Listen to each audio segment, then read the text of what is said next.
Now that the University of Pennsylvania's president has resigned, the question for some here at Harvard University is, will their president, Claudine Gay, be next?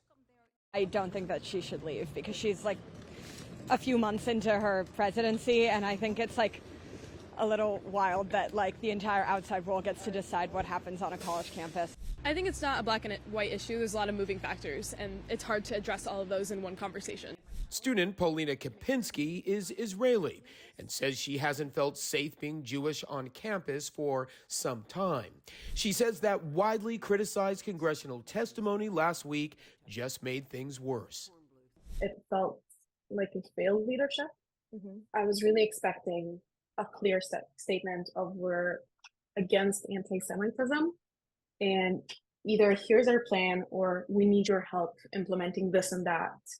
Instead of this, when hearing the lack of response, the attempt to evade, it just made us feel like we're alone in this. And I'm sure a lot of Muslim students have been feeling the same way. The presidents from Harvard, MIT, and the University of Pennsylvania all came under intense scrutiny after their disastrous congressional testimony where they failed to condemn calls for the genocide of Jews as it related to university policies against bullying and harassment.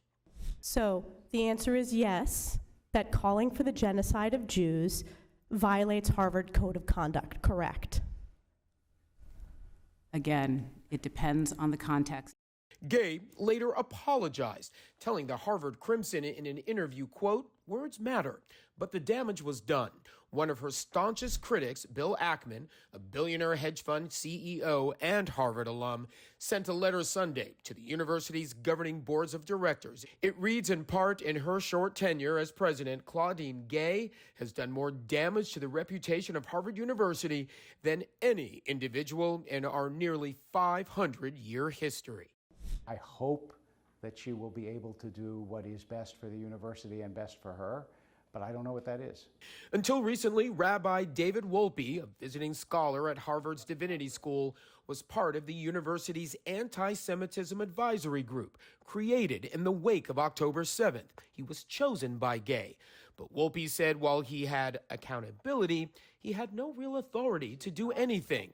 Gay's testimony was the final straw. He resigned from the group last week. And I had wanted from any of the presidents a certain urgency and anger and indignation. Had they once, it wasn't even the content of the answers, had they once pounded their fist on the table and said, this is unacceptable, I will not have this at my university, I think people would have felt reassured. I would have felt reassured. But instead you got what? Instead, we got legalisms and equivocations. Should Gay resign? Not for me to say, really. I don't take a position on. Why? Because I'm a rabbi who's been at Harvard for 2 months. Yet several hundred members of the school's faculty signed a petition calling on university leaders to resist political pressures and outside forces trying to remove Gay. They united to say that we don't think it's appropriate for national politicians and major alumni to be dictating who should or shouldn't be in the leadership of the university.